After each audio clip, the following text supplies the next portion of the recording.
Custo de vida, emprego e desemprego, cesta básica, tarifas públicas, salário mínimo. Agora, na Brasil Atual, a análise do DIEESE.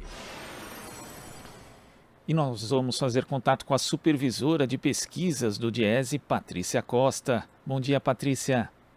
Bom dia, Cláudio. Tudo bem? Tudo certo. Patrícia, o custo médio da cesta básica de alimentos ele aumentou em 16 cidades e diminuiu só no Recife, de acordo com a última pesquisa nacional de cesta básica de alimentos realizada mensalmente pelo DIEESE em 17 capitais. Como que você vê os principais pontos dessa pesquisa? O que mais há que se destacar nela, além dessa continuação, né, do aumento do custo de vida em relação à cesta básica, Patrícia? Pois é, Glauco. Os resultados da pesquisa de outubro, eles mostram que nada foi feito, que as coisas seguem com alta, os produtos básicos alimentícios seguem em alta. Então, quando observa que o movimento é de 16 cidades ainda com tendência de alta, e quando você olha pelos produtos, o que se percebe é que quase tudo segue aumentando. Então, o resultado da pesquisa trouxe que batata aumentou muito, a batata e tomate, 2 produtos in natura por conta climática, da questão do clima principalmente, mais ainda café em pó, açúcar, leite, manteiga, então pão francês, enfim, são todos os produtos da cesta ainda com tendência de alta. E os que não apresentam essa tendência de alta, como no caso o arroz e o feijão, isso é por conta principalmente do alto patamar de preço que esses produtos atingiram e que impede que grande parte da população, principalmente aquela de menor renda, tenha acesso a esses produtos. Então, indica que as pessoas devem estar tentando substituir por semelhantes mais baratos.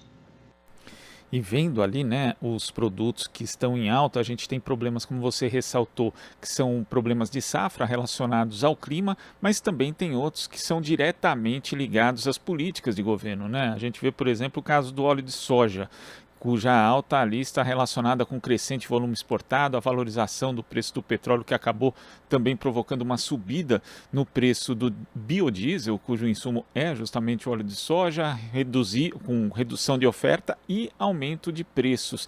Então, quando não tem estoque regulador, né, de alimentos e não se tem um cuidado com a política de segurança alimentar, acabam sendo diversos os fatores que podem influenciar no preço dos alimentos, causando essa alta, Patrícia. A gente tem uma política hoje voltada para o privilégio de um único setor, que é o setor do agronegócio. Então, a gente planta e exporta e o governo mantém essa taxa de câmbio, que ela é muito favorável a essa exportação. Fora isso que você tem, a demanda externa ela é alta. Então, preço alto no mercado internacional, demanda externa alta, câmbio desvalorizado, ou seja, o dólar custa muito em relação ao real, o que faz com que os produtores, quando exportam, tenham um lucro maior.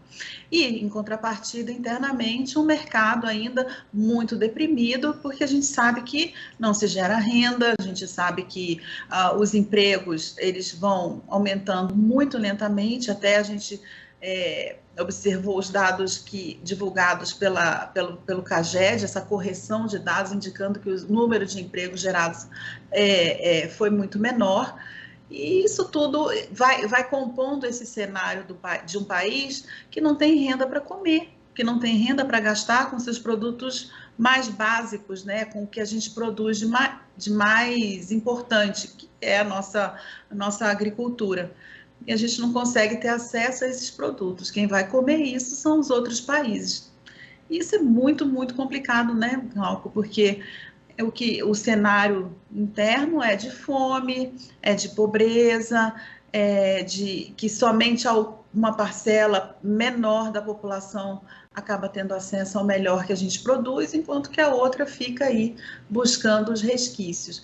E acho que é importante falar que mesmo com a sanção da China à carne brasileira, né, que todo mundo começou a falar, agora o preço da carne vai diminuir, a gente ainda observou alta da carne em algumas cidades, né, a tendência foi de queda na maior parte delas, mas uma queda ainda muito pequena, que incapaz de reduzir o patamar do preço médio, que hoje o quilo da carne de primeira, em quase todas as cidades, custa mais de R$ 40, sendo que há 2 anos atrás ele custava em torno de R$ 25.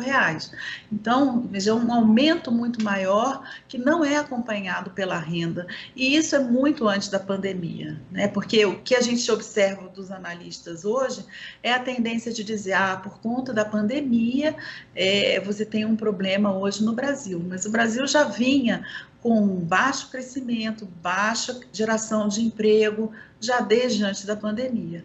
Nesse cenário de grande exportação, você vê um aumento da inflação e o tratamento dessa inflação, a gente segue ainda fazendo esse mesmo caminho do aumento da taxa de juros e penalizando ainda mais os empregos e a renda brasileira. E esse exemplo da carne é importante, Patrícia, porque mostra que o efeito da inflação acaba sendo permanente. Mesmo quando as ditas condições do mercado ficam melhores, até que sugeririam uma possibilidade de redução de preço, essa redução ou não acontece, ou acontece num ritmo muito menor do que foi o da aceleração. E sendo que a gente hoje não tem aí tem um elevado nível de desemprego, as pessoas estão também com o seu poder de compra depreciado, e não adianta nada, mesmo com condições melhores, o alimento acaba não voltando ao patamar anterior. Ele não volta, e porque principalmente no caso específico da carne e do leite, o produtor ele tem custos muito altos, por conta até dessa questão da exportação. O milho e a soja, como eles estão sendo exportados em grande volume, então fica muito caro para o produtor comprar essa alimentação do gado, tem ainda o comprometimento das pastagens por conta da estiagem, então você tem uma pressão no lado do custo muito grande. Então, mesmo que nesse momento sobre carne, a margem para queda de preço é muito pequena, porque senão o produtor começa a ter prejuízo, né? Então, tá tudo, precisa uma ação política maior, de longo prazo, porque não dá para deixar o mercado funcionando ao bel prazer. Não dá, porque aí o que acontece é exatamente o que a gente observa hoje. Vai tudo para fora, porque o lucro é maior e internamente não tem. Então, você precisa ter políticas agrícolas de estoques reguladores, um investimento sistemático em agricultura familiar, porque ela sim é capaz de alimentar uma parcela expressiva da população, porque a gente já observou isso no passado. As pessoas saíram do mapa da fome porque elas tinham renda por conta dessa agricultura e elas tinham também uma diversificação de produtos de qualidade. Então, não dá para abandonar a questão agrícola e deixar, olha, o PIB está crescendo, o PIB da agricultura está crescendo, porque quando você observa os efeitos desse crescimento dentro do país, eles acabam sendo nocivos, porque não tem a população brasileira não se beneficia desse crescimento. E tem um aspecto aqui do levantamento do Diese também, Patrícia, que mostra que, com base na cesta mais cara, que em outubro foi a de Florianópolis, o salário mínimo necessário deveria ser equivalente a R$ 5.886,50. O governo ainda está definindo a implantação do chamado Auxílio Brasil, que daria menos de 10% desse valor, e só para 17 milhões de famílias, quando nós sabemos que outras dezenas de milhões de famílias deixaram de receber o auxílio emergencial e são famílias que não estão aptas para receber o Auxílio Brasil.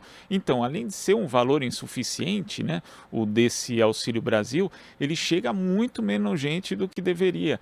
No caso que a gente tem hoje de uma verdadeira emergência social, seriam necessárias iniciativas muito mais ousadas desse ponto de vista, justamente para minorar, né, os impactos dessa crise socioeconômica que o Brasil tem hoje, Patrícia. Sim, esse valor ele é insuficiente, e aí, Glauco, eu faço uma ressalva, esse valor de R$ 700, ou em Florianópolis, 696 em São Paulo, ele é um valor de cesta individual, ele não é um valor de cesta familiar. Tá? Então, assim, todo mundo acha que esse valor é uma cesta para uma família de 4 pessoas e não é. Então, veja, para uma pessoa comer bem, com qualidade, gasta-se quase R$ 696. E por isso que o salário mínimo necessário, ou seja, o valor de referência para o bem-estar familiar, chega quase a R$ 6.000, né? 5.880. Então, veja, a proposta de um auxílio de R$ 400, ela é importante, mas a gente precisa olhar para isso. O que é esse valor? Esse valor, primeiro, é uma reposição de inflação do Bolsa Família, que não acontecia desde 2018. Então, a gente está repondo a inflação. E ainda mais que a gente veio observando que no último ano, nos últimos 2 anos, o Bolsa Família foi restringindo a entrada das famílias. Então, você tem um menor número de famílias atendidas, o benefício está sendo reajustado. É louvável, mas precisa-se fazer muito mais. Há que intervir, como eu já disse antes, na questão da política agrícola, mas também na questão do salário mínimo. Porque o salário mínimo, o piso mínimo vigente no Brasil, ele vem sendo reajustado abaixo da inflação. Ele não é capaz de acompanhar o valor que se tinha antes, não é capaz de comprar os mesmos alimentos. Então, se você vai dar um reajuste do salário mínimo abaixo da inflação, você nem vai conseguir fazer com que ele mantenha seu poder de compra. Então, é preciso pensar em outras políticas, e aí eu acho que a retomada da política de valorização do salário mínimo é muito importante nesse contexto. Como eu disse antes, tratar a inflação com aumento de juros como se o problema estivesse na demanda, né? Ou seja, porque a gente, quando se trata a inflação com juros, você está dizendo para o mercado, para as pessoas, economiza dinheiro, não gasta. Mas quem é que está economizando? A classe mais alta, porque a classe mais baixa não está economizando, pelo contrário, o dinheiro não cabe nos gastos. Então, aumento da taxa de juros nesse momento, você agrada ao setor financeiro, agrada a um determinado grupo de pessoas, mas você não resolve o problema da população brasileira. É hora de atacar o lado da oferta, mexer nas políticas agrícolas, mexer na transferência de renda, dar renda para essas pessoas e olhar para a questão do crescimento da economia, da inclusão, porque você pode dar um auxílio e incluir essas pessoas para que daqui a pouco elas não precisem mais do auxílio, que elas possam conseguir uma inserção digna na sociedade por meio do trabalho, tendo renda para consumir. Então, esse é o caminho. E não ficar aumentando os juros para você beneficiar o aumento do ganho do mercado financeiro. A gente sabe que o aumento de juros é importante, por um lado, porque vai trazer mais capital aqui para dentro e, com isso, a taxa de câmbio deve diminuir. Mas influencia a taxa de câmbio agora para ela se reduzir. Já que não quer botar um imposto de exportação, diminui a taxa de câmbio, colocando mais dólar à venda. Enfim, tem N maneiras. Mas essa maneira que a gente vem fazendo, ela já não deu certo, Paulo. Patrícia, queria agradecer a sua participação aqui no Jornal Brasil Atual. Boa semana, até a próxima. Boa semana, até a próxima. Conversamos aqui com a supervisora de pesquisas do DIEESE, Patrícia Costa.